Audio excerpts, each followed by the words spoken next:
Greetings, welcome in. It's Bettor's Last Stand, show number 110, coming to you from the Pine Room Watchdog Studios in downtown Wheeling here on a day that's maybe the turn of winter for us here.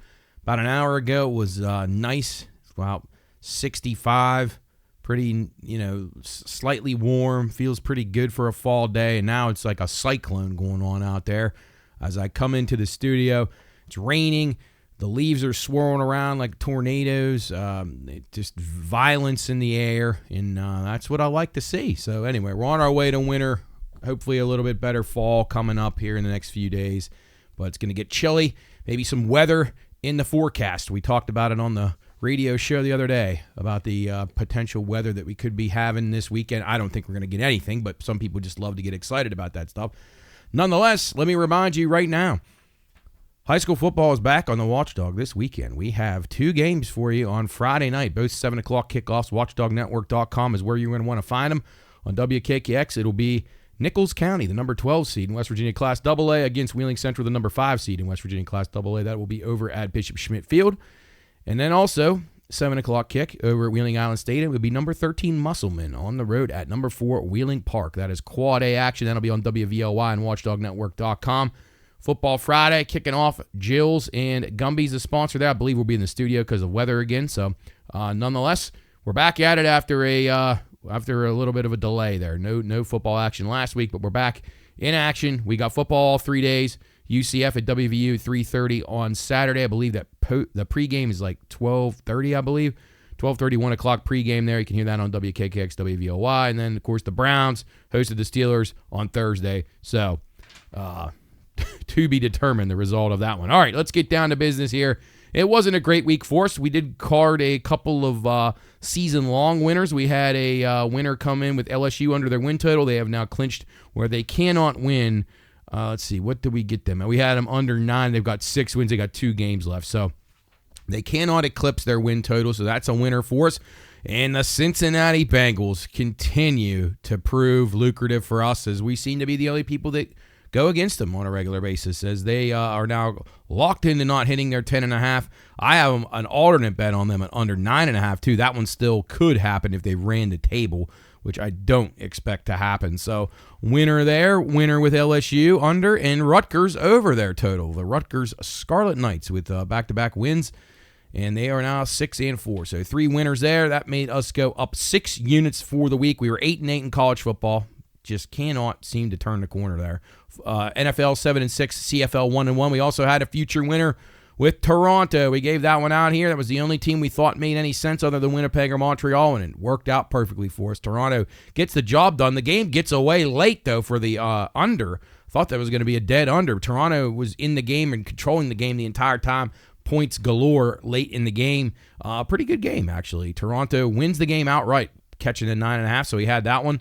And we had plus 350 on the Argonauts. They are the Grey Cup champions for 2024. So, up 6 units, nothing to be excited about, but, it's better than being down 6 units. Let's update you on some things going on in the basketball world. The NBA, best ATS teams so far as they start off the NBA in-season tournament, which is a little bit weird to me. I still just don't really, I grasp the concept because it was stolen from soccer, but I don't know. I guess people think it's neat because of the creative color courts and things like that, but it doesn't seem to stop guys from sitting out. So I don't know what incentive could make you not want to sit out when you're getting guaranteed contracts of $40 million a year. So just a terrible product. The TV ratings are tanking so badly, and I'm not just saying that. That's not my opinion. That's a fact now. A really, really bad product. People have had enough, and yeah, so, GR to the NBA. Best ATS teams, though, you can still bet the games. I don't say that you shouldn't bet them and find angles and things like that, but watching them is a whole different story. In-play wagering for the NBA, to me, if you want to stomach it, go ahead, but I can't do it. I just won't participate, but I will ride some of the trends and follow them on my phone so I don't have to watch this terrible play and the stupid behavior. Brooklyn 10-3-1 ATS. The Cavs, who finally lost last night, 12-4 ATS, so they did cover against the Celtics. Golden State 9-4, Houston 10-5, Toronto 10-5, Memphis 9-5, Oklahoma City 9-5. Those are your best cover teams in the NBA to this point. In about, about a month into the season. College basketball, we talked about it last week. The line movements, the lines are starting to tighten up a little bit, so you're not seeing as big of moves or as many moves, but you can still find them out there. Some moves on the totals are still looking all right. You're still seeing 4 and 5 point moves.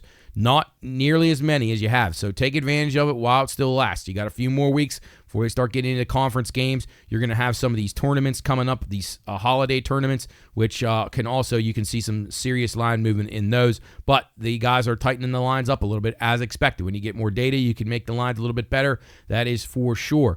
You're seeing teams who have upperclassmen, a dominant lineup of upperclassmen, whether it's 4 juniors or seniors starting, especially if you had guys who have played together before, but you're seeing it's starting to show already. Usually it shows very well in March into the NCAA tournament, but these teams with upperclassmen, keep an eye on Kentucky. I think they're going to be a lot better this year than they normally are. Not that they're not ever talented. They're always talented. With Coach Calipari, though, was always one-and-done guys.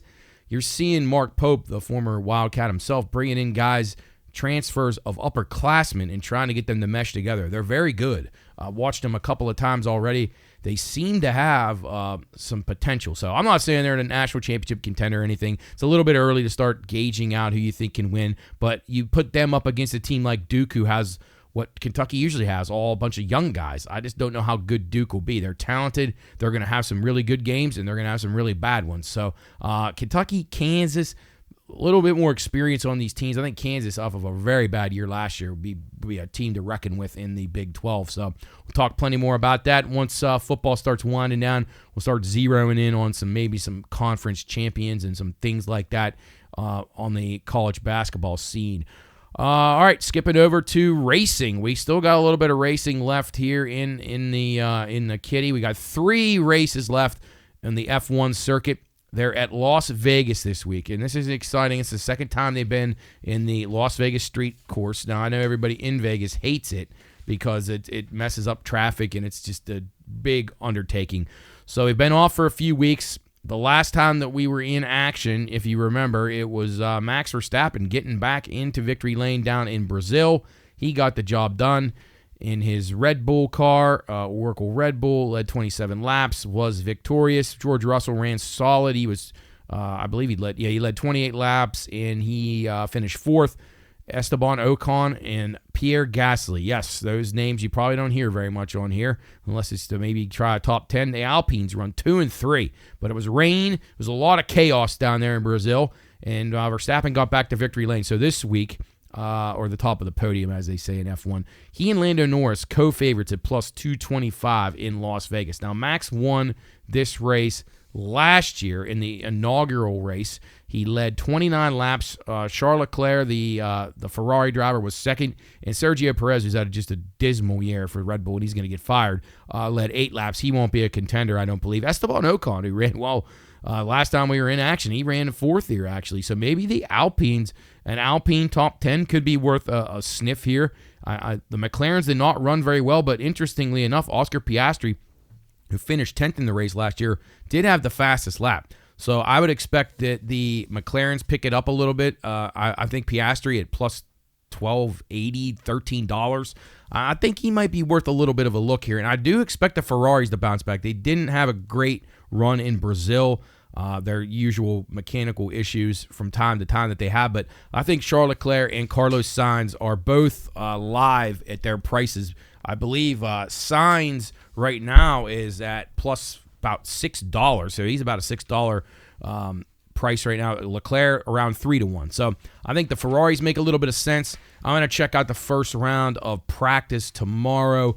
Post these picks on BLS_PRP. The Mercedes did not run great at Las Vegas last year. They're starting to show a little bit of signs of deterioration, maybe. I mean, I would say Russell did lead 28 laps in Brazil, so maybe not. But I feel like the Ferraris still have the momentum. McLarens have kind of hit a little bit of a plateau as well. And then Max Verstappen bouncing back for Red Bull. Can he make it 2 in a row? That's going to be the key. We'll see how this closes out. We have the Qatari Grand Prix in the Abu Dhabi Grand Prix coming up after Las Vegas this week. They don't waste any time. They go right from Vegas, and we don't even take a week off, and we're going right to Qatar. So that's a quick turnaround here. We'll be done with this before Christmas time. So by the time the West Virginia State high school playoffs might still be going, but we will be done with F1 racing. So that's right around the corner. You can follow the picks, BLS_PRP. Remember that if you want anything that we have that's off the books or things that are late or early, if so to speak. Sometimes you might not make it if you listen to the show on Friday or Saturday. Maybe there was something on there that you had early in the day, Friday or something like that. So we post all that stuff each and every week on BLS_PRP. All right, hockey. Last thing to run down here in the first portion of the program. NHL data here. First periods. Here you go. Once again, these things continue to be great, and man, the third periods are even stronger than the first periods. Washington Capitals 13-4 to the over in the first period. That's over 1.5 goals. So you get 2 goals. You need 2 goals in the first period to cash that bet. 2 goals in 20 minutes. Caps are 13-4. Vegas Golden Knights 13-5. Buffalo, Florida, and Colorado all 12-6. Second period overs. Florida again 17-2. They continue to strengthen. I think last week they might have been 15-2, where they've went 2-0 again this week. Buffalo 15-3 to the over in the second period. Washington 13-4. So you got the Washington Capitals 13-4 to the over in the first period, 13-4 to the over in the second period. How about that? For a team who's not that defensively irresponsible. So you're seeing a lot of 1-1s and things like that from the Caps, I would assume. I can't guarantee that. I need to go back and check that data. But that's when you start to see that developing, then maybe you start looking in at exact scores of these periods, and you can really get some mammoth prices if you can figure out some good formulas to figure out how to put together some bets that maybe you get the exact score of the period. Tricky thing to do, but Washington, to me, seems like when I play them over in the first period, a lot of times is 1-0 or 1-1, and obviously the 1-0 isn't going to get you the win of the bet, and they haven't done that very many times, only 4 times the whole season. So looking at a lot of 1-1s in the Capital games because they play an even style, and their totals are not astronomical for teams that have 2 periods over at a 26-8 clip. So you would expect them to be really bad in the back end, but they're really not. So in the numbers inside the numbers. Anyway, back to it. Second period, Florida 17-2, Buffalo 15-3, Washington 13-4, Toronto and St. Louis both 14-5 to the over in the second period. Third period overs, the Anaheim Ducks. How about this one? Now, they're one of the worst teams, and they give up a lot of goals late in games. There's empty netters against them because they're trailing quite a bit. So you got 15-1 to the over there. You can find third period to be the highest scoring period on any game. You can first, second, third, your choice. But third period is usually going to be a favorite, but because of the empty net factor, but it's still going to be a plus price. So if you could put together 2 or 3 different third period as your high scoring period in a single night, you can have a very good night. So keep an eye on that when you're looking at the Anaheim Ducks in hockey in general. Third period numbers, instead of just betting it over the 1.5 for the third period, it's not a bad idea to look at the third period as the highest scoring period at a much, much better price. LA Kings 17-2 to the over in the third period. Now they, on the other hand, very good defensive team. Very good defensive team. Usually their games will be 5.5s and 6s on the game total. So that's the other side of things there. The Kings kind of lull you to sleep in the first 2 periods, maybe put the binders on you, and then maybe they explode for a goal or 2 themselves in the third period, maybe get an empty netter themselves because they're protecting their goal pretty well. Montreal 16-2. Now they're on the other side of things. They give up a lot of goals. 16-2 for Montreal, 16-2 for Vegas. So you see Vegas on here twice too. First periods, third periods for Vegas. There's also the factor, if you're not familiar with hockey, and I've talked about this before on the show, is the longer change. So when you're in the second period, numbers can tend to really be astronomical for teams who are bad on their changing, and you can start to identify that like the Devils the first 4 weeks of the season were horrible. They were like 13-0 to the over in the second period, and a lot of it was because they were so bad in transition. So when you're changing, you have longer to go to your bench. If you think of the red line in the second period, you got to cross all the way over to the red line to get on and then come all the way back across the red line to get back to your defensive zone, whereas in the first and third periods, you're able to change on your side of the red line. So it's only 2 strides and you're back into your defensive zone, whereas you're having to scramble to get back. And teams will take advantage of that. The outlet passing, you'll see teams in the second period try to stretch pass a little bit more to try to catch you, napping or slow on a change, and it definitely pays off. So those are all important numbers when you're assessing the hockey first periods and thirds and seconds, all that stuff. The tactics, they do play a role. ECHL, just to update you quickly, again, you can bet the Nailers. The North Division, we have North Division point totals. We have 2 win in North Division, and we have, of course, each and every Nailer game. The Nailers 8-3-1, 17 points. They lead the North Division right now. They're the second choice right now. I believe I have them the second choice. Might be Adirondack. It might be Adirondack, Norfolk, and then Wheeling, but very tight at the top. So far, we're early into the year. They take on Fort Wayne on Saturday on the road, and then back home, Thanksgiving Eve, Toledo on Wednesday. That's wrestling night. You want to go down to West Banco Arena. If you're in town for Thanksgiving or you know people that are coming to town that like wrestling and hockey, that is the place to be. It's going to be an electric crowd down there. They have a great wrestling show that they'll have out in the lobby beforehand, and then a good game against the Toledo Walleye, one of the best teams in the ECHL. So Nailers off to a great start. You can catch us nailing it down every single Friday on our Pine Room Watchdog radio show. All right, we're going to take a break here on Bettor's Last Stand, show number 110. We're going to be back, and it's time to talk all things football. That's right, the round football is back. My favorite football, soccer, that is. EPL, Champions League, Serie A. We might even throw some Serie A and French League in there this week. A couple plays that stood out to me. We'll talk that and more after the break. It's the Bettor's Last Stand 110th edition coming to you from the Pine Room Studios here in downtown Wheeling. We're going to be back after this.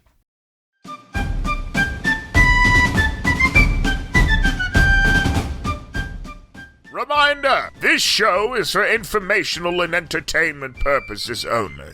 All wagering activities should only be conducted by those 21 years of age or older and within the confines of federal, state, and local law. If you or someone you know has a gambling problem, contact 1-800-GAMBLER. That's 1-800-426-2537. All right, men, load the cannons and hold the line. You're listening to Bettor's Last Stand.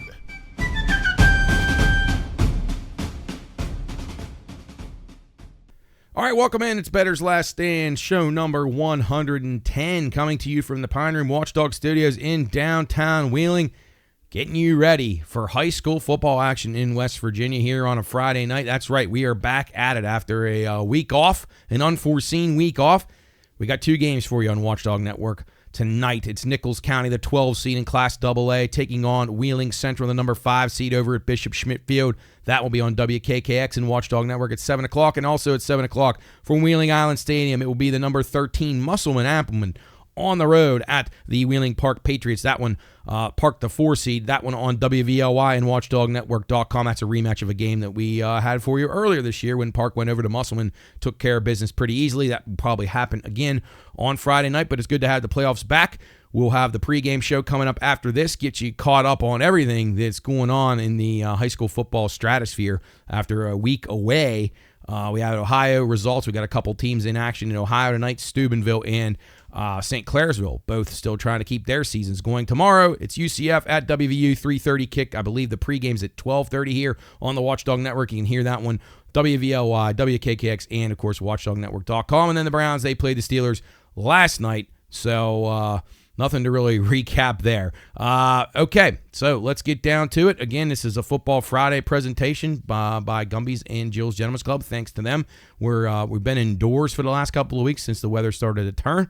Maybe we sneak back out, but you never do know. We have a lot going on here at the Pine Room and Watchdog Studios, so glad that you're with us, and it's time to get into it here on show number 110 of Bettor's Last Stand. Again, thanks for joining us today on the Watchdog Network. All right, let's go. We were 6 units up last week. Not a great week. We were 8-8 in college football, 7-6 in NFL. We were 1-1 in Canadian football, but we did have that winner with the Toronto Argonauts, so we gave it a couple of weeks ago here on the show at plus 350. They win the Grey Cup, taking down Zach Caleras in Winnipeg in an upset fashion. And plus, they were plus 9.5 there, so in a good money line win there, and a good outright win with the Toronto Argonauts plus 350 to win the Grey Cup. We also cashed 3 more future tickets here. We had LSU under their win total. They cannot get to their win total now after their most recent loss against Florida. The Cincinnati Bengals under, which we continue to benefit from. I don't understand the numbers on the Bengals each and every week. And they fall to 4-7 now heading into their bye week. So we have an under 10.5 there that we're good on already. And I have an alternate not under 9.5, which they'd have to run the table to beat me there. Rutgers Scarlet Knights, that one gets us into the winners column as well with an over as they win their second in a row, getting to 6 wins and cashing a ticket. So 3 good ones there on our football futures, keeping us up 6 units. Yeah, it's not a great week, but it's better than being down 6 units, as we say. All right, let's get into some other things that went on here. We're going to talk about the CFP rankings and that kind of stuff and some of the flaws that are there. We highlighted it a little bit last week, but now as we continue to see how it's turning out each week, a lot to still happen. So you can't jump the gun. So it's a little bit early for that, but I'm not sure that they know what they're doing quite yet, but. And again, that's tough. And we got 12 teams for the first time, so it's going to be some growing pains, I would imagine. San Jose State and Boise, this is one of the bad beats of the week. If you had San Jose State plus 14, oh, man. It was 28-21 Boise with 2:23 to go in the game. You're getting 14. You're feeling 14.5. That hook means a lot. You're feeling pretty good. Boise scores to go up 35-21 with a minute 50 left. Okay, you're saying, okay, that's not that bad because San Jose State's got the ball. They're going to try to go down as long as they don't turn it over. Oh, guess what? 70-yard pick six, 42-21. Boise goes ahead. San Jose State then drives all the way down the field and has a first and goal scenario. Anyway, they run 2 plays, can't score, and on third down, they're sacked and time expires. The final 42-21. Tough one there. I've seen worse, but that was a little tough. You probably thought you were going to get out of that one with a 14-point loss and cover by that hook, but it didn't work out, and that happens quite a bit on all sports here. When you're dabbling in the sports gambling aspect of things, can turn on you in a hurry. All right, industry news. Some interesting things going on here. For the first time, I believe, 2 states eclipsed the $1 billion in sports betting handle in a single month.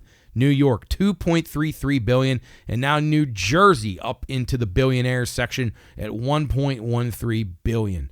North Carolina was third at $612 million. In Maryland, a strong performance, $593 million. In Maryland, Michigan was fifth with $582 million. Tyson versus Paul, the fight last Friday night, the most bet boxing, MMA, or combat sport match ever. Paul was a great result. All the sharp guys on Paul, but the mass amounts of tickets in public money on Tyson made it a good one for the sports books. We were happy to continue to take Tyson bets, and it paid off for us quite a bit. 85% of all wagers across sports books, platforms, and in person, 85% on Mike Tyson. So from what I gather, it was not as exciting as everybody thought it would be, and it was definitely a gimmick. So live and learn. But for us, it was good. We'll take it any time, that is for sure. Underdogs of 5.5 or more. Remember this stat. We've been talking about it for basically since the first few weeks of the season. Underdogs of 5.5 or more in the NFL, 36-26-2 now, ATS. 19 outright wins this season. Best NFL cover teams to this point, of course, the Detroit Lions. Lola's very own Detroit Lions, 8-2. Steelers, 8-2. Denver Broncos, that's a surprise, but their schedule has been very easy, 8-3. Indianapolis, 8-3. Arizona, 7-3. The Chargers, 7-3. I almost said the Twins. The Vikings, 7-3. Not baseball season yet. And the Washington Redskins, 7-3-1 against the spread. The Titans now, the Tennessee Titans, are now the NFL's worst team against the spread this year. They're 1-9. 0-3 as a favorite, 1-6 as a dog. Oh, boy. And they've burned us several times. We were on the Titans quite a bit early in the season since I've gotten scared to give them anymore, and rightfully so because it would continue to lose. We cashed 1 ticket with the Titans all season. Oh, and you think it can't get any worse? How about this one? The Giants have lost 8 games by week number 10. So that's basically your 2-8. 2-8, 1-9, whatever. You've lost 8 games by week number 10 for the second straight season. That's the first time in franchise history. And I wouldn't imagine that too many franchises have that in the NFL, which is set up for parity. I'm sure some of your teams way early on when the Saints first came in, when the Browns came back to Cleveland, when Tampa Bay first came, maybe so. But a team like the Giants, a storied franchise, which they're not a storied franchise anymore, they need to keep them off the television. They're absolutely horrid. And their excuse of why they're not playing Daniel Jones, like, come on. Brian Daboll must think the media and the people are just stupid. You're not playing him because you don't want to pay him because he's not very good and you know it. Stop trying to say Tommy DeVito gives you a better chance to win. You're insulting people's intelligence. That is for sure. But that seems to happen quite a bit with coaches, with politicians. They insult your intelligence. Don't fall for it. Be smarter than them. Houston, 10-1 ATS in the first half this year. How about that one? I didn't realize this. The Texans, 10-1 first half against the spread. Keep that in mind. Primetime overs in the NFL, 20-16 with one push.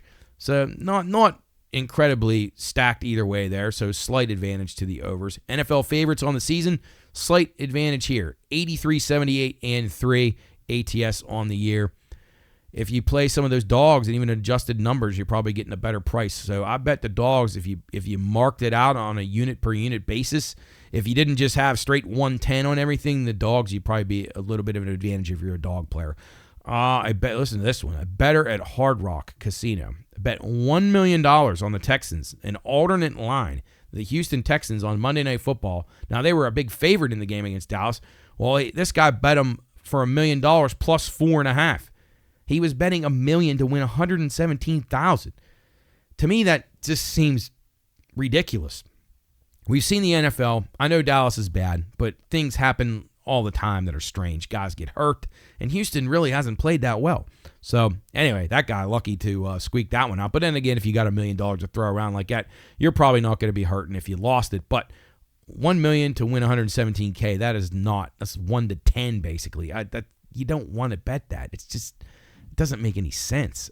Gosh, people are so silly. But hey, that's why they keep the sports books open and the lights on in the casino. The Lions are now the consensus favorites to win the Super Bowl at plus 350. Now, I said the other day on the radio that I think that they are the best team right now. I think they are going to be the champions of the NFC at this point, but things can change. Injuries can happen. They can hit a snag. Something can go wrong. I don't know. Right now, the Lions, best team in the NFC by far. If you had to pick, for me, be the Lions and the Chiefs in the Super Bowl. Steelers, Bills, knocking on the door in the AFC. Eagles starting to right the ship a little bit, but I just don't trust the Sirianni guy. And the NFC after that, goodness, I can't make a case for the 49ers yet. NFL lopsided ticket counts. Here we go. So let's go back to Week 11. You had the Packers. 84% of tickets were on the Green Bay Packers. Guess what? They lost. They won the game by 1, though. They did beat the Bears. And it's weird.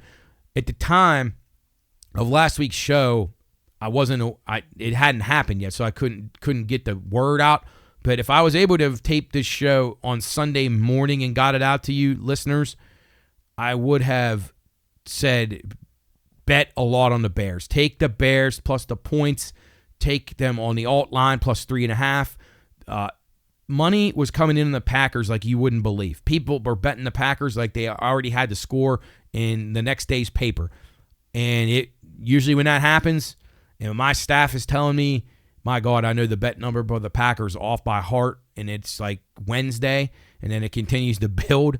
That's when you usually know you want to be on the other side of that. So next time I'll try and get that information out to you, BLS_PRP, and let you know that that's where the money was, and it was the wrong side. So the Bears were the play on Sunday. I took advantage of that.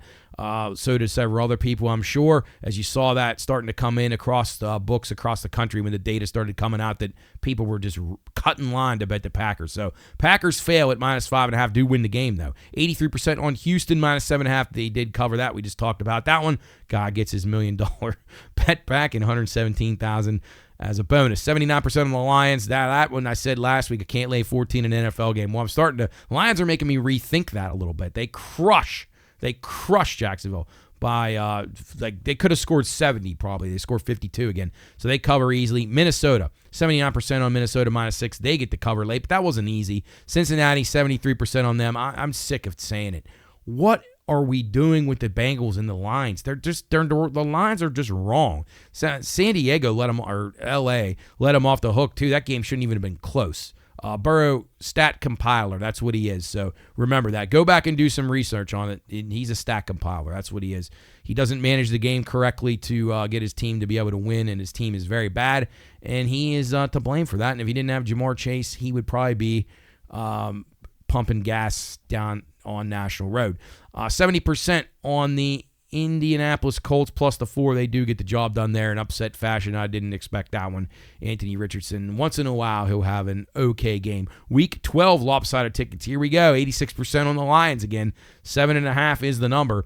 I guess I'd probably cut line to try to bet the Lions right now. They're playing so well. 80% on Houston minus 8.5. 77% on Denver minus 5.5. Ooh, can't do that. 82% on the San Francisco 49ers. If Bosa doesn't play, that's going to be a problem. Plus 2.5 on the road. Man, again, getting a lot of respect for a team that's played a lot of games and looking like they are dead tired. 75% on Kansas City minus 10.5.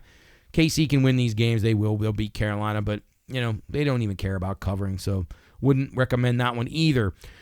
This will be the largest handle, switching over to college football, this will be the largest handle ever on an Indiana Hoosiers football game, like by leaps and bounds as they take on Ohio State on Saturday. Noon kick. A lot of pressure on Ohio State. We'll talk about that on the card. Ohio State probably the better team, but Indiana has done nothing to be ashamed of so far, and maybe they are legit because they sure look legit when you look at them with your eyes. Heisman trophies. Hunter from Colorado, now the favorite at minus $4. Looks like he's probably going to win it. Genty 4-1, Cam Ward 11-1, Dylan Gabriel and Rourke, the quarterback for Indiana, both 30-1. Might be done deal here. Although Genty could still have some big games, and maybe if Colorado were to get beat and Hunter not play well, perhaps Genty could catch him. Cam Ward, no chance. Miami might lose again this week. Who knows? Week 12 college football lopsided tickets. This is from last week. Now, we've talked about this the last couple of weeks. College football seems to have turned. Early in the year, these big moves and these big lopsided ticket counts were getting there in college, and they weren't getting there in the pros. Well, now they're getting there a little bit more in the pros, and they're not getting there in college. 89% on Oregon, minus 14, lucky to win. 88% on LSU, minus 4.5 against Florida, lost the game outright. 88% on Boise. Well, we just recapped that one, how they covered. That wasn't an easy one. Texas, minus 13.5, 83% on them against Arkansas. We had Arkansas here. That's a loss for Texas. 81% on Penn State. That one was good. 28.5 was a spread. They did cover that. Ohio State, 80% on them. They could not cover the 28.5 against Northwestern. 80% on Tennessee, plus 11. No good. Georgia scores late to cover there. We had that one here on Bettor's Last Stand. 79% on JMU, minus 3. They won by 3. That was a push. 79% on Illinois, minus 3. That was a win. This week, week 13 already in college football, lopsided ticket counts. 90% of all tickets written to this point on Alabama, minus 14. 97% on Texas A&M, minus 3. Now remember, Alabama plays Auburn next week. And remember, Texas A&M plays Texas next week. So maybe a couple of spots where these teams aren't real focused. 83% on JMU, minus 7. 83% on Boise, minus 23. 82% on Missouri, minus 7.5. 82% on Texas, minus 3.5. Remember, they got A&M next week. 81% on Washington State, minus 12.5. 78% on Tennessee, laying 42. Now, that one I could probably get behind, although don't think they'll need to score 42 to win that game because their defense is very good. 77% on Colorado, minus 2.5. Again, Colorado still getting a lot of love from the betting public. All right. Let's shift over to the round ball football for a couple of minutes here and then get you back to pro football and college football, get our picks for week 12 and 13. All right, EPL soccer is back. A couple of weeks off for an international break. Didn't do much in the League of Nations, just was too tied up to pay much of attention to it, unfortunately, because that was pretty lucrative for us the last time, and I wish that I would have had some time to go through some numbers there, but I just did not have the time to do it. Nonetheless, we're back at it. We're back at it in England on Saturday, 7:30 a.m. The first kickoff. It'll be Chelsea and Leicester City doing battle here. Chelsea minus $2, Leicester plus 425. Boy, I can't really say that this is an easy spot for Chelsea. On the road, it's never easy, but minus $2 on the road is too much. 5 of the last 6 in this matchup have went over the total, but I like it under here. I think Chelsea has a Game on the road on Thursday, on Thanksgiving Day in the UEFA Nations League, or no, not Nations League, the UEFA Conference League, UEFA Conference League. I think they're just going to try to get in and out from this game. They've got points in 6 straight against Leicester. They kind of own this matchup. Leicester's winless in 4 overall. They're not playing very well. So I was thinking about giving you minus 0.75 on the Asian handicap for Chelsea. They could still cover that, so maybe like a 2-0 Chelsea. But I like under the 3 here. I think this is a very business-like job by Chelsea. I think they come in, they get a goal, they sit on it, and they get ready to go to Germany on Thursday. So we're going under and slightly into Chelsea on the Asian handicap. Brentford at Everton. It'll be Brentford plus 180, Everton plus 135. So Brentford a dog on the road. Well, they've been they're 0-5 on the road this year. So I can't back my Brentford, the Hornets. Brentford on the road. We're not going to go with them this week. We usually do. Everton's winless in 3, but I like both teams to score in this matchup. I think Brentford will get a goal. 3 of the last 5 at Brentford and Everton matches have stayed under the total. Nottingham Forest at Arsenal. Arsenal minus 315. 755 on Nottingham Forest, plus 380. Now, Nottingham's already had a couple of nice wins this season. Can they do it here? I couldn't talk you off of it because Arsenal is just not playing up to snuff right now. Nottingham, though, winless in their last 7 against Arsenal. So that's a problem. But Arsenal's winless in their last 3 overall. The total's 2.5. I think there could be some goals here. I think Forest will score at least a goal. So I'm going to go over. Last 3 at Arsenal have went over in this fixture. And Arsenal's got a big game against Sporting. I'm not sure they're going to have their very best lineup out here. They're really sputtering right now. They got a big match in Portugal on Tuesday. So I could see Forest even getting a couple goals here. So I guess Nottingham Forest, not a terrible bet here. A draw no bet or to taking the draw plus 380. Brighton at Bournemouth. Bournemouth plus 130. They are the favorite. Brighton plus 185. Brighton's done some good work for us in recent weeks.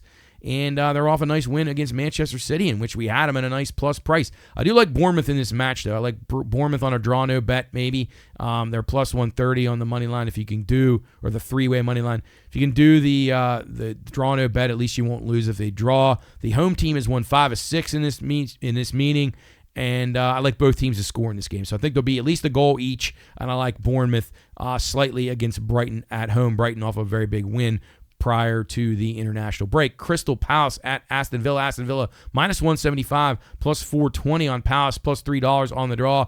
Palace 0-2-3 on the road this year.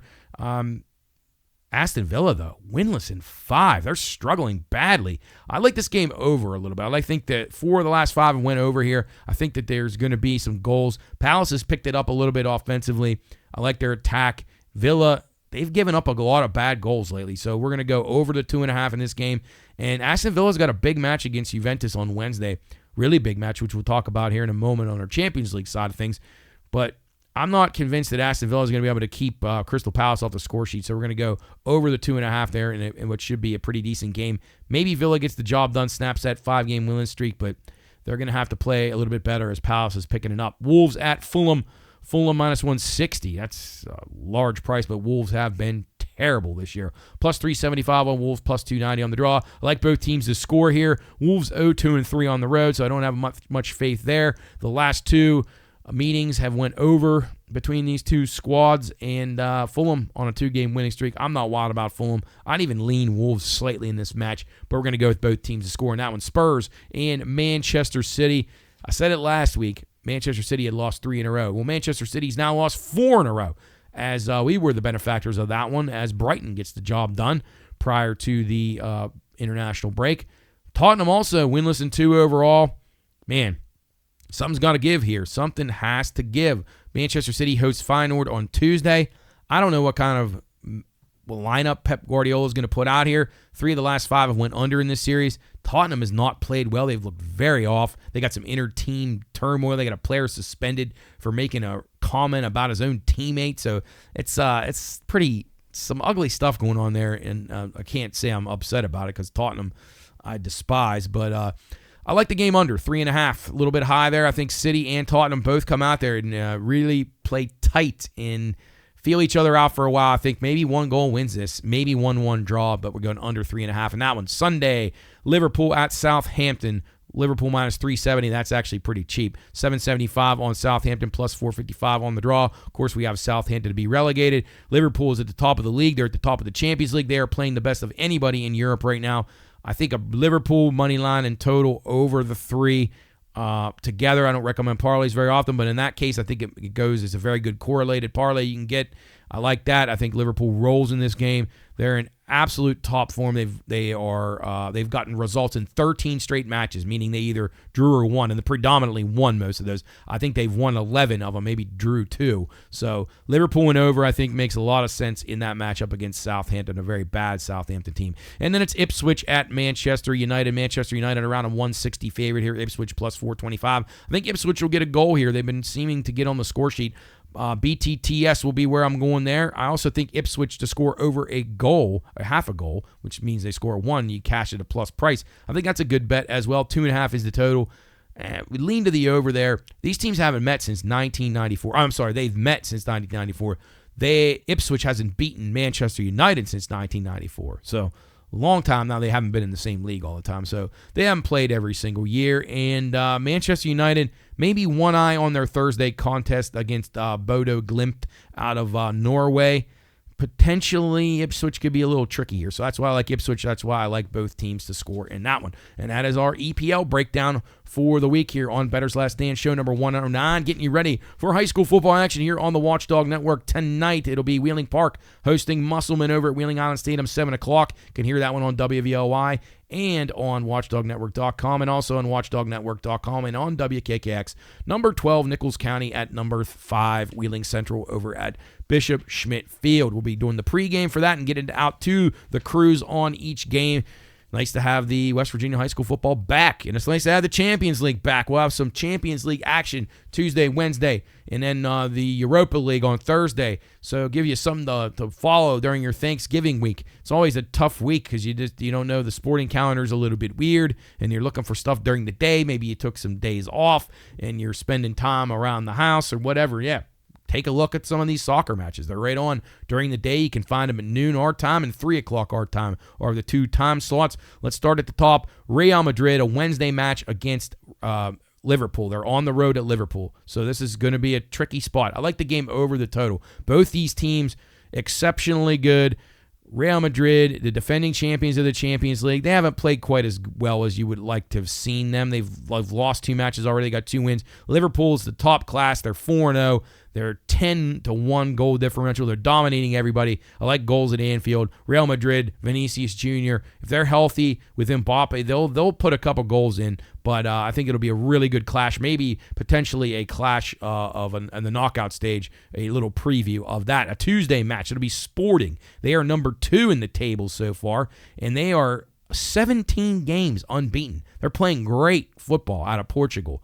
But I don't know. This is a tough spot for them. They take on Arsenal, and Arsenal plus 130 favorite at Portugal.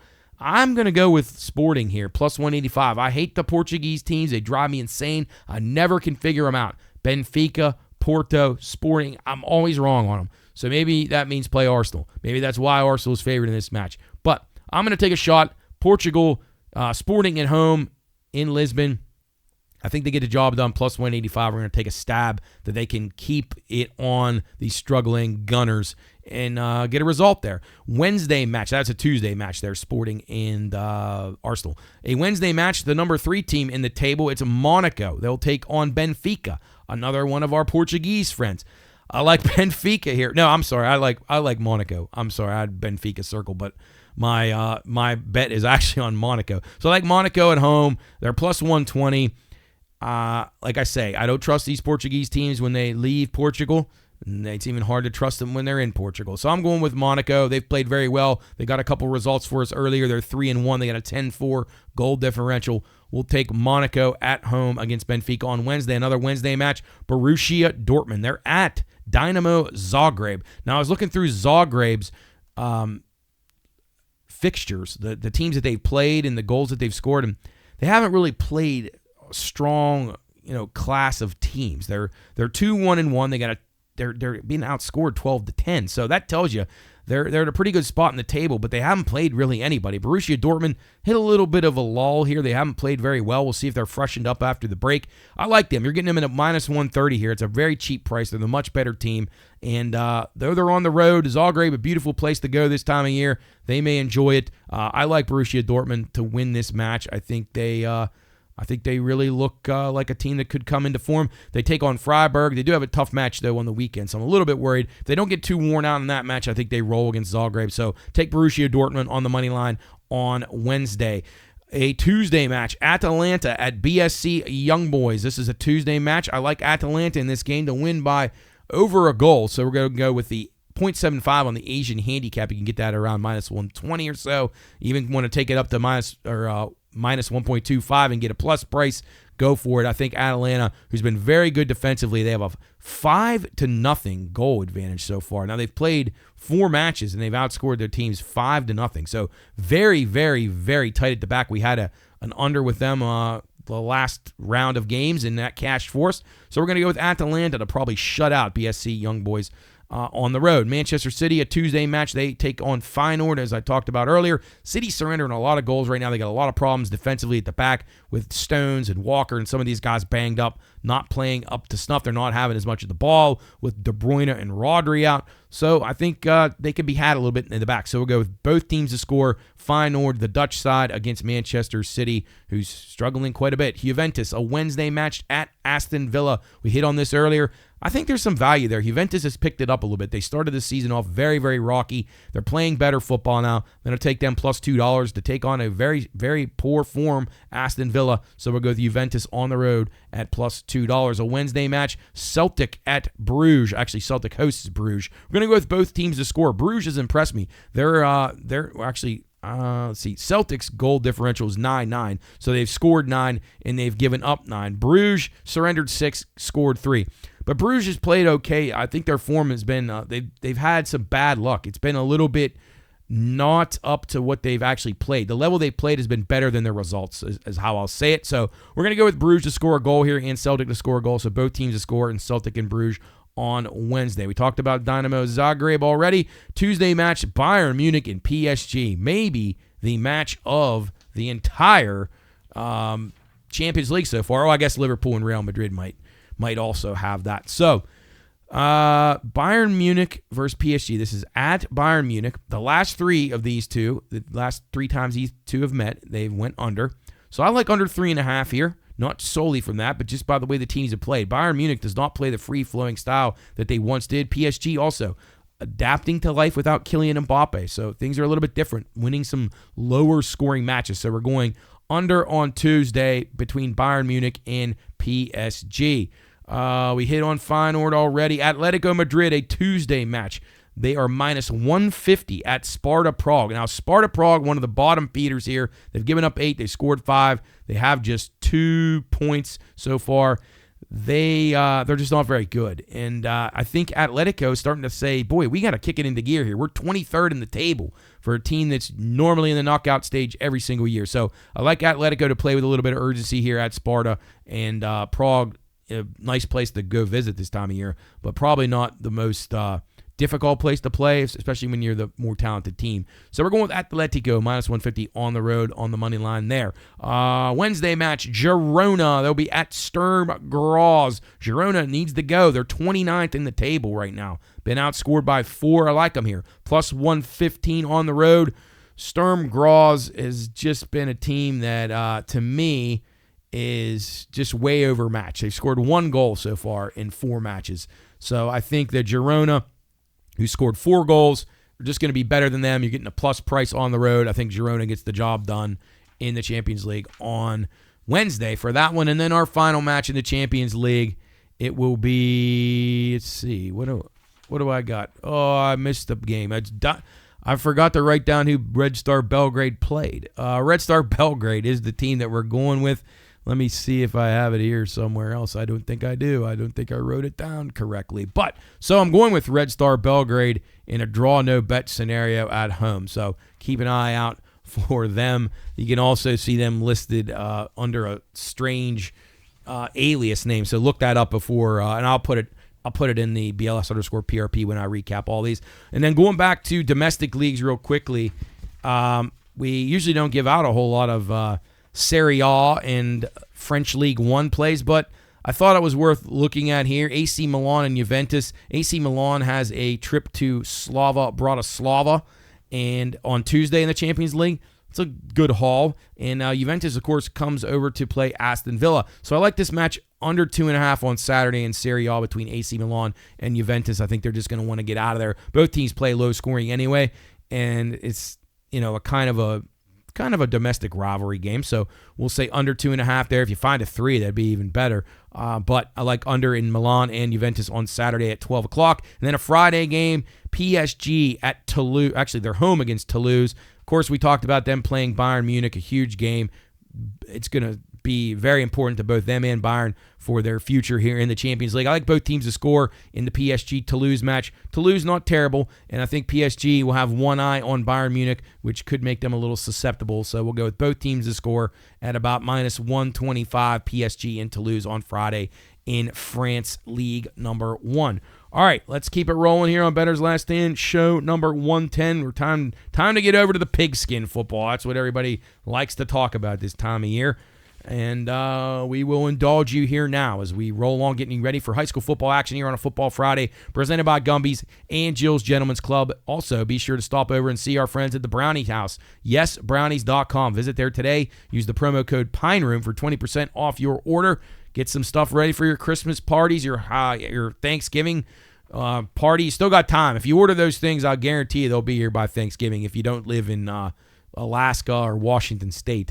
I'm pretty sure they'll make it to you on time. So check out our friends at the Brownie House. Yes, brownies.com. Visit there today. And we're getting ready for high school football action here on the Watchdog tonight. That's right, we're back. West Virginia playoffs, Wheeling Central and Wheeling Park both in action. Pre-game show coming your way right after Bettor's Last Stand, show number 110. Let's go into pro football. Let's start it off. Sunday card, Kansas City Chiefs at the Carolina Panthers. KC -11, total 42.5. This opened 41.5, now up to 43. And the Chiefs had their 15-game win streak snapped last week. Everybody kind of thought that might happen. I was on the other side. I thought maybe Mahomes could pull it out, and he would have. If Josh Allen doesn't prove that he's the MVP of the league so far with that incredible fourth down play. If they were to have kicked the field goal there, pretty certain that Kansas City would have come down the field and scored. We've seen that time and time again, and we'll see it time and time again. But I think the Chiefs bounce back pretty good here. I won't lay 11. They just mess around. They don't even need to worry about covering because they're just good enough. But I do like under to a certain extent. It got bet up to 43, but I don't think Carolina will score a lot on the Chiefs. Chiefs defense still pretty good. I know Buffalo got them a little bit last week, but tough atmosphere. It won't be quite as tough this week. Dallas at Washington. The Commanders. Well, I like calling them the Redskins still. That's what they'll always be to me. Redskins -10, total 45. I like the team total of the Redskins over. I haven't seen what it's posted yet, but I think that's probably going to be a good play. And then Washington, I know I don't like to lay 10 in this game, but man, Dallas is bad. And Washington seems like a team that they've beat on the teams that are bad so far. So they've covered some of those bigger spreads so far this year. I think they probably do it again here against the Cowboys, as the Cowboys got one eye on Thanksgiving Day, and actually they don't have any eyes left. They're a mess right now. Jerry's a mess. Big Mike's a mess. Just can't bet Dallas. So I'm looking Redskins team total over and the Redskins -10. Maybe a lean to the over in the game too. Dallas did enough to get the game over the other night against Houston. Detroit at Indianapolis. What can I say about the Lions? They're -7.5, total 50.5. Best start since 1934. They're the best team right now in the league. Can they continue it? I hope, but no guarantees. It is the NFL. I'm going with the Lions. 7.5 doesn't seem like enough here. I think the Colts stink. They got lucky last week. Richardson's not playing a good game, even if you call it good. He's not playing a not bad game 2 weeks in a row. So we're going to go with the Lions. And then these Lions overs, to me, they've just been fool's gold. Like they're really that easy. 50.5. The Lions are scoring 52 themselves last week. I like the Lions to roll here. I like this game over the total as well. Tennessee at Houston. Houston -8.5. 41.5 is the total here. Man, Houston's 3-0 against the South, their own division, for the first time since 2016. This thing opened 9. It's gone to 8.5, and it went down to 7.5, so I don't really know. Some weird movement on this one. Tennessee, or the total rather, 43 it opened. It's down to 41. I was leaning to the over in this game, but I don't really have a strong play. I'm not certain on Houston. Like, I think they're better than most team, but they're not playing as well as they did last year. Some injuries, maybe they get it going, but their offensive line is a serious concern. But I'm not sure Tennessee can make them pay. Tampa at the New York Giants. Oh, man. Tampa minus 5.5, total 41.5. This opened 3, up to 5.5. Looks like Mike Evans will be back. That's pretty good. How about this one? And this doesn't really make a whole lot of sense to me. And so these aren't trends that I would say I'll like hang everything on. But the last 10 times that Tampa Bay has had Carolina coming up on their schedule, they're 0-10. So that means they've lost before they've played Carolina 10 straight times. Not like, it's different teams, it's different coaches. Like, you wouldn't think that would even be a thing. But I got to at least tell it to you, 0-10 before Carolina. Crazy. But I think Tampa could be a decent spot here. I lean to the over. I don't want to lay 5.5 on the road. I don't know what to make of the Giants with DeVito. Maybe Tampa to score on defense would be worth it, but no official play for me in that one. Minnesota at Chicago. Oh, Chicago. We had them last week. They covered, but they should have probably won. They're catching 3 at home against the Vikings. Total 39.5. I like this game under quite a bit.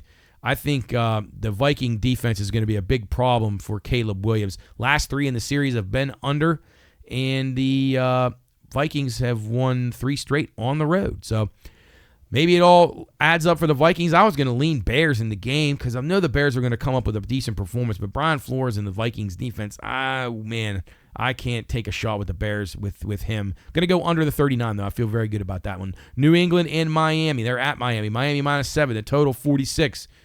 Miami Dolphins have won 8 straight against New England. They're 9-1 ATS against New England in the last 10. Boy, since Tom Brady left, everything's went bad for the Patriots. Actually, a part of that might even still be with Brady because they did struggle down there even sometimes with him early in the year. Total was 43.5 on the opener. It's up to 46. Now, I like the over in this game. Drake May, I can't believe I'm saying it, but he's not that bad. He's improving, and I think he can get some points up on the board. I don't love the Miami Dolphins defense at all.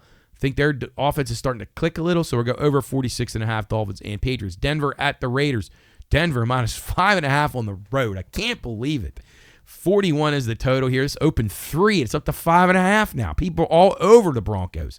Broncos have really had an easy schedule. If you go back and look, I bet they have the lowest aggregate win total versus for the teams they've beaten of any team in the league.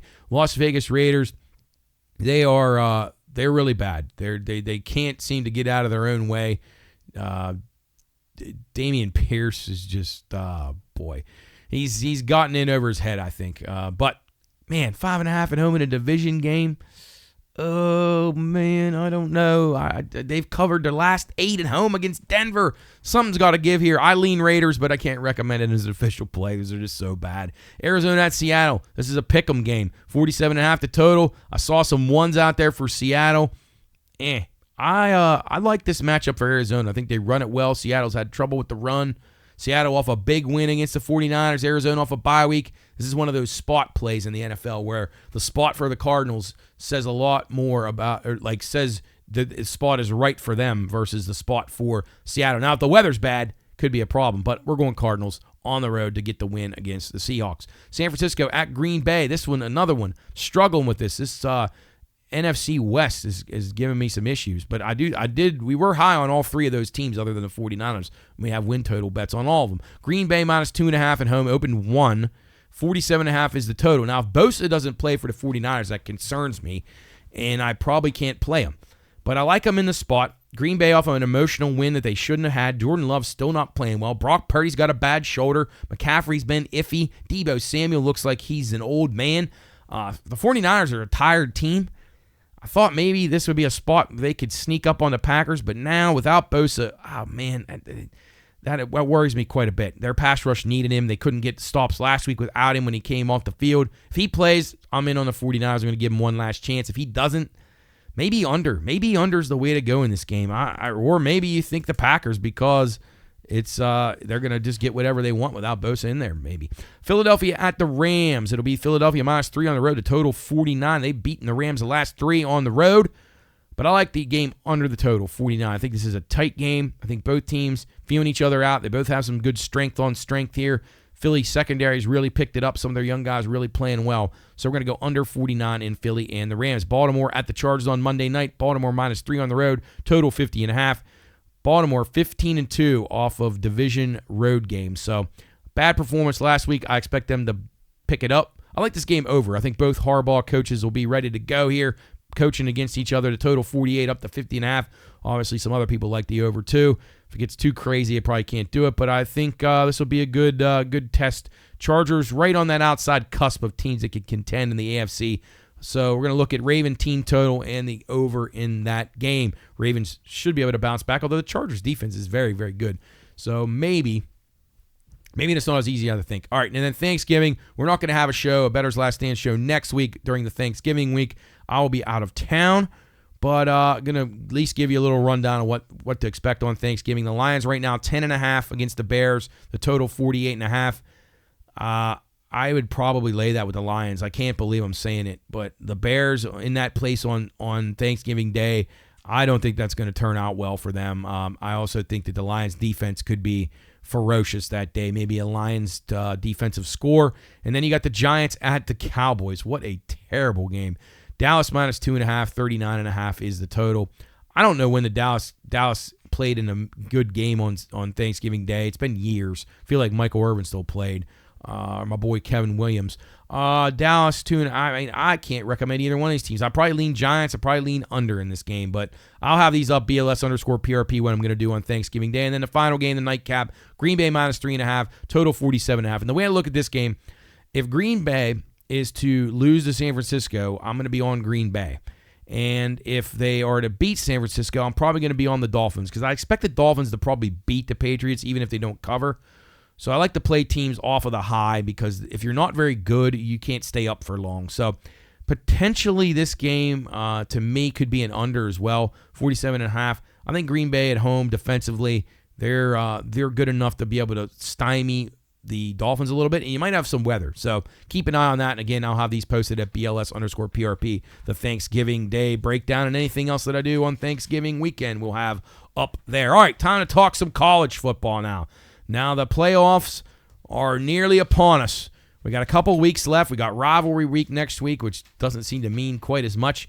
We had the Week 13 12-team playoff projection come out on Tuesday night. And some of the things that caught my eye were that it's just laughable that Miami and Boise State are in bye spots. And same with Texas. Texas's resume, we talked about it last week. Again, I'm not a Texas hater at all. Sarkisian's done a good job. They're getting better. They're getting back to being the Texas that we kind of knew. Actually, since I've been alive, Texas has been good like 2 years ever. But they pretend like they've been good for a long time. Anyway, I like Texas. I think I like the school. I think it's a cool place, and I'm all for it. But they're not that good, and they haven't beat anybody yet. Their strength of schedule is pathetic. It would be like the worst in any conference in the country. And to me, they're a number 2 seed. People got to use their brains here. They're not using their brains. They're valuing win-loss more than actual competition. You got Alabama. You got freaking Alabama as a 9 seed. Alabama, go look at the wins that they've had and go look at the losses that they've had. Alabama, other than the Vanderbilt, which Vanderbilt has improved quite a bit, Alabama has the best resume of any team in this playoff field. Second is Georgia. And there's really not a close third to those two teams. The SEC really, truly deserves 5 teams in here. And I know people talk about SEC bias, blah, blah, blah, blah, blah, blah, blah. Bottom line is when they come out and play these teams from the other conferences each and every year, they beat the hell out of them. So you can't say it's bias because it's just they're better. Not all the time. This year, they happen to actually have legitimate contenders. I wasn't a big fan of them always having these garbage teams like Texas A&M and Ole Miss before they were good. They'd be in the top 25 and everybody be talking about, oh, they got another power win over this team, or South Carolina sneaks in there for a week, and Florida, and they're not very good. But these are like quality teams. If you look at Missouri, we'll throw them out. They're not any good. Go up South Carolina. They're 18th in the rankings this week. They're not bad. They are pretty good. They're 30-1 to make the playoff. I couldn't talk somebody out of that. They have a game against Clemson. Some things fall their way. Maybe they get in. I think that's worth a bet. Texas A&M, I will say, this is the best Texas A&M team that I've seen in a while. I still don't think they're good. They lost to South Carolina. They were humiliated. They lost to Notre Dame. To me, they're not a playoff team. They're right on the cusp. Now, if they pound Texas, then you got to start to think, maybe, just maybe they get in there. And I'm not certain that they won't be a problem for Texas next week. I'm not trying to slander Texas or, make them look inferior, but they just haven't played anybody. Miami hasn't played anybody. My own favorite team. They stink. They're a 3 seed. It's a joke. Miami probably should be ranked in this like 12th or 13th. That's how bad they really are. They're better than some teams, but if any team has a defense, they're going to beat Miami. And then Boise State, yeah, they played Oregon tough. I'm not certain how good Oregon is. I really don't know who the best team is. All I can tell you is this. Right now, to me, really good value on Georgia at 5-1. They're a team that I think is almost a lock to be in here. They're 11th. They play UMass. I think it's UMass. Yeah, some team they're going to kill. And then they play Georgia Tech at home.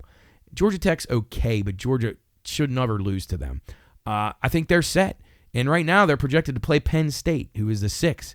Penn State might not even beat Minnesota this week. I think Georgia's a great play. I think Alabama is a great play. But the problem is, one of these teams may have to play in the SEC championship game, which could give them a third loss and could knock them out when they're clearly one of the best 12 teams. So that goes back to the whole bad beats and the frustration that I have with this whole playoff thing. I hate this thing. I think it should just go back to 4. I thought 4 was too many. We know each and every year who the best teams are. Each and every single year, you put these teams, the 1 and 2 teams get to play. They're the best teams. When 1 plays 4 and 2 plays 3, most of the time that works out. Now, last year is pretty tight, so I will say 4 teams made sense. But we don't need any more than 4. I can tell you who the 4 best teams are right now, and I don't even have to. You don't even have to look through any numbers. All you got to do is watch the games, and I'll tell you that Georgia, Alabama, and Ohio State are clearly the 3 best teams. Now, Oregon, they beat Ohio State at home. I would probably put them. I will say the 4 spot might be up for grabs this year. You can make a case for Oregon. You can make a case for Texas. You can maybe make a case for Indiana if they were to beat Ohio State, but I'm not sure that'll be. And you could also make a case for Ole Miss, whose A game looks pretty strong. But there's no better A game than I've seen this year than Georgia and Alabama. And I know that gets old and people get sick of hearing it, but somebody's got to beat them. Texas couldn't do it. I mean, I don't know. We'll see how it shakes out. But to me, the 3 of the teams that you would have had in the 4-team playoff, Ohio State, Alabama, Georgia, they would have been there, at least had a shot. Georgia got screwed last year. Florida State thought they had a beef. Georgia had the beef, and it showed. They pounded them in the bowl game. So, yeah, very frustrating. But right now, I've taken it through. Oregon's the 1 seed, Texas the 2, Miami the 3, Boise the 4. Those 4 teams right now set to get buys. 5-12 matchup, Ohio State, BYU. The winner of that would play Boise State. Alabama, Notre Dame, winner 8-9 game would play Oregon. Look out, Oregon. Look out, Notre Dame. I tell you, if Alabama were to get that, and they have to go through Notre Dame, Oregon, and then maybe Ohio State, yeah, I thought I liked them there. Georgia and Penn State. Georgia the 11 at Penn State the 6. The winner plays Miami. Probably either one of them teams that win that game will beat Miami, but Georgia's going to pound Penn State. Ole Miss and Indiana, going to be trouble for Indiana. Ole Miss will win that game. Ole Miss probably beats Texas. Probably Georgia-Ole Miss rematch in the semifinals. That's just the way it looks to me right now. But again, going back to some wagers that I think are worth it. Tennessee minus 135 to get in. They're probably one of the 12 best teams. They probably deserve to be in here. Will they make it in? I don't know. SMU, another team, it's going to depend on them in Miami, how that all shakes out. Clemson's still in the mix in the ACC. Right now, Colorado minus 120 to make the playoff. Can they represent the very bad Big 12 who shouldn't even have a team in this? Texas A&M, I mentioned them, plus 350 to make it. BYU, plus 330. I wouldn't recommend it. South Carolina is the one bomb that I would take a shot on. If somehow a few of these other teams were to get beat, maybe South Carolina sneaks in there, and because they've got a decent resume. So we'll see if they can. They got to beat Clemson, of course. All right, let's get on to the games for this week here as we roll along. Bettor's Last Stand, show number 110, coming to you from the Pine Room Watchdog Studios, getting you ready for high school football action on the Watchdog on a Football Friday, presented by Gumby's and Jill's Gentlemen's Club. The IBEW game of the week, it'll be Wheeling Central hosting Nichols County at 7 o'clock. You can hear that on WatchdogNetwork.com and on WKKX. And then our health plan game of the week, it'll be Wheeling Park hosting Musselman in the first round of the Quad A playoffs at Wheeling Island Stadium. And you can hear that one on WVLY and WatchdogNetwork.com. All right, let's get it going here. Friday games, Purdue at Michigan State. Purdue Catching 13.5, it's up to 14 now. 47.5 is the total. This was the only Friday game that I had any interest in. Purdue snapped an 8-game losing streak to Michigan State last year. Michigan State's lost 3 straight. They've been struggling. If Purdue's going to get a cover, I think this could be the one. So I can't believe it, but I'm going to recommend a small play on Purdue plus 14 on Friday night. Ole Miss at Florida. Ole Miss minus 10, total 55.5. The dog has covered 6 out of 7 in the series. I don't think that happens this time. Florida off a big upset over LSU in the Swamp. Florida is improving. I will say that. But Ole Miss, their A game is pretty good. And I'm going with Ole Miss on the road here. I'm not a Lane Kiffin guy. Every time I back this guy, he falls apart on me. But Florida to be able to do this 2 weeks in a row, I know they're at home. I don't see it happening. I think Ole Miss comes in there and kicks their butt pretty good. And Ole Miss needs to, because Ole Miss continues to have pressure on them. This SEC championship, how this is going to shake out right now, Ole Miss in the 9 spot, man, I mean, these teams don't even want to play that, but you got to keep winning. You're damned if you do, you're damned if you don't. You don't want to be in that game, but you got to keep winning to try to get in the game because you can't take another loss. So I like Ole Miss. I think they roll it up on Florida. Indiana at Ohio State. Game's been talked about a ton here on the Watchdog Network throughout the week. You'll hear more leading up to it. Ohio State now up to a 13.5-point favorite. This opened 11.5. The total 52. The over 7 overs in the last 10 meetings between these two teams. I think that could be a decent play. Here's the way I look at this. And I went back and forth. Originally, I saw the 10.5 come out. I was like, man, I love Ohio State. They're going to kill Indiana. But then I went back and I remembered what I'd said to myself here many times on the show and on the radio throughout the last few weeks.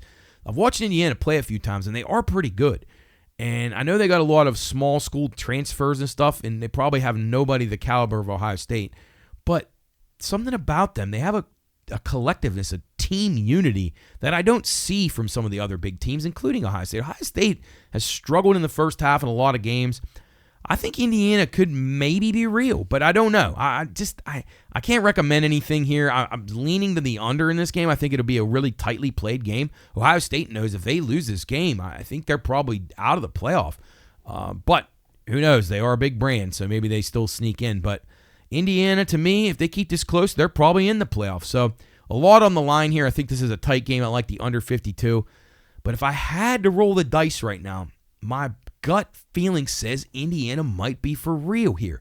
Now, common sense says Ohio State will win this game by 20.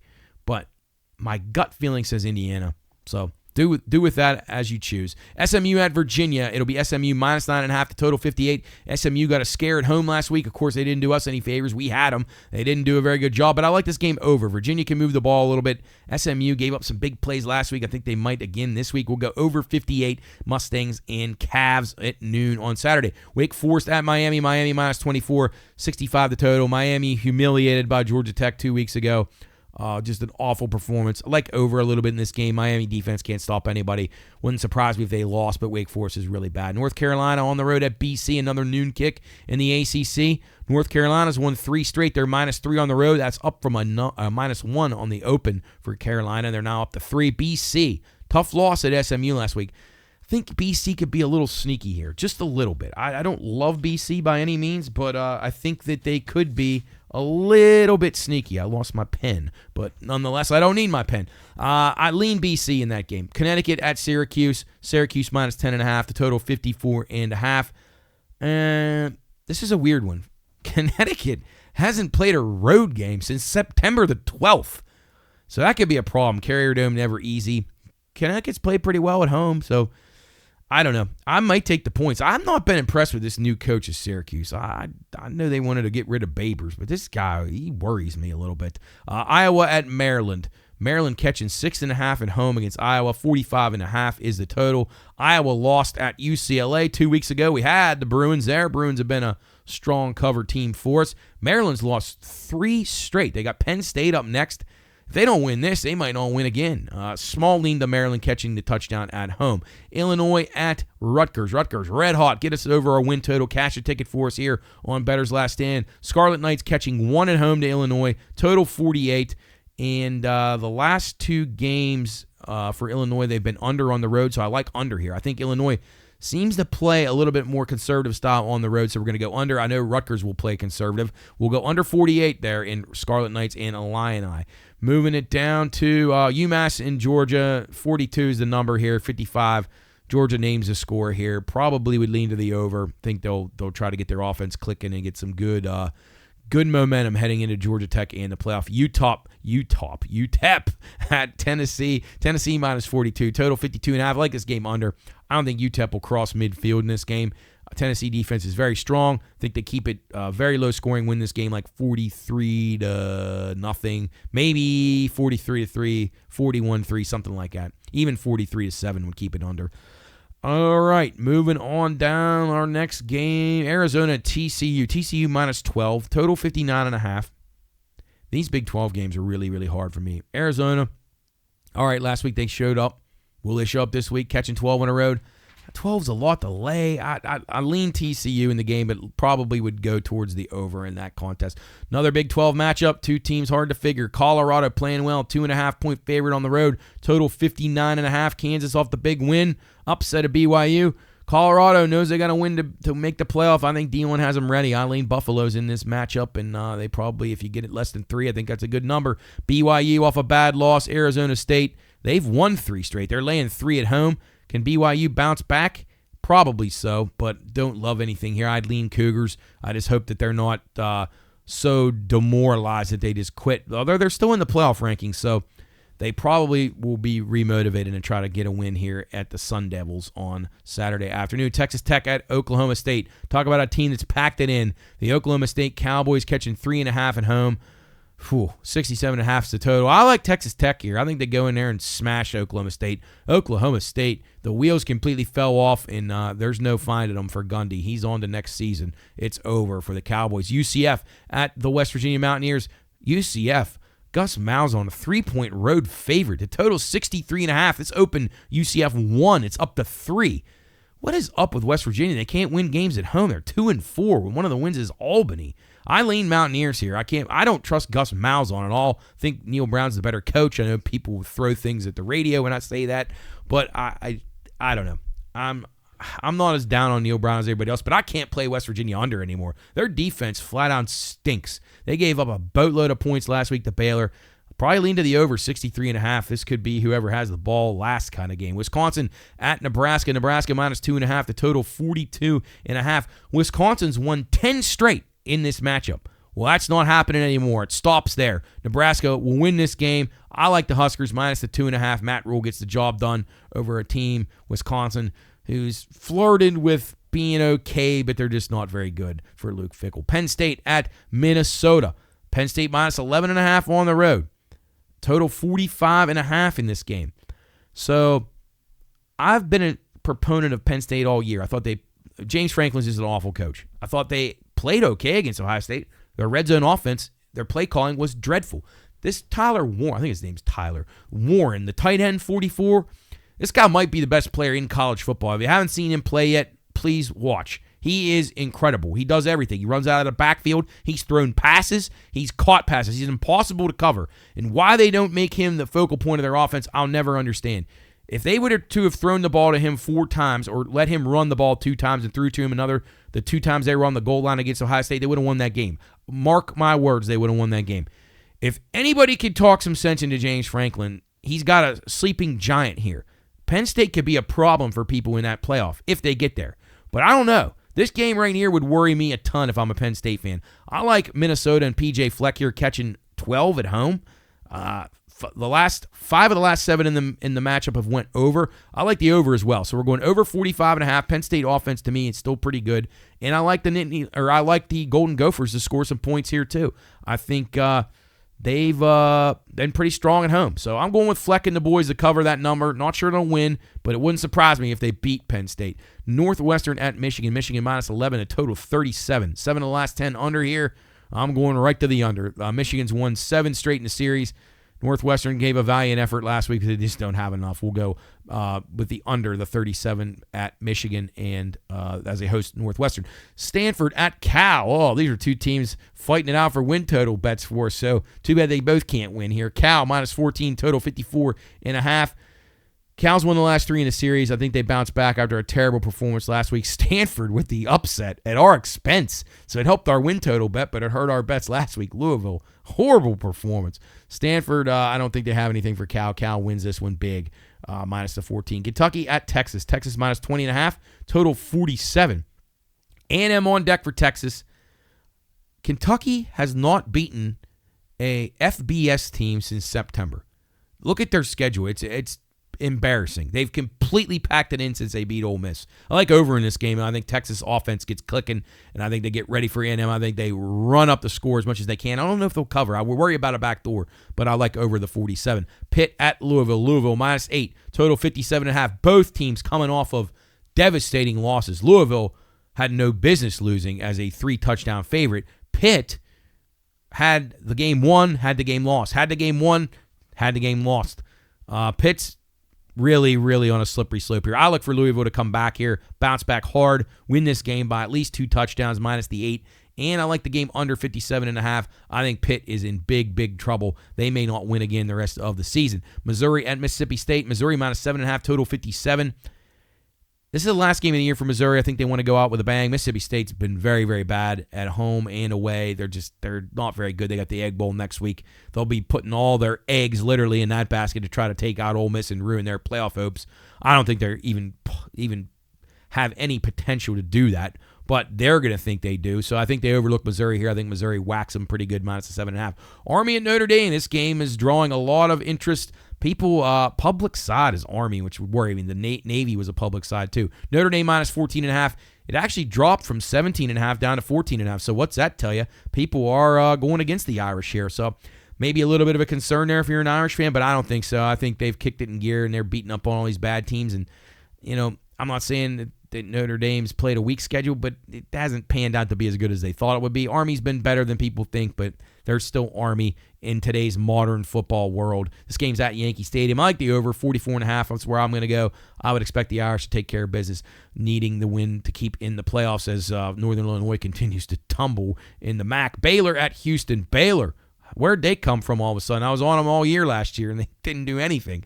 Aranda pulling a fast one on me here. Minus 8 on the road at Houston. I think they roll Houston. Houston's it's not very good. Wyoming hosting Boise State. Interesting game here. Boise State minus 23. And, boy, right now, Wyoming on a 10-1 ATS run. And this is a tough place to play. You go up to the high elevation. I think it's in Laramie. But I think Boise struggles a little bit here. I like Wyoming in the game to cover the 23. I think Boise wins, but Wyoming covers. A&M at Auburn. Both these teams with their big rivalry games on deck. A&M's been waiting for this shot at Texas when it meant something for 100 years.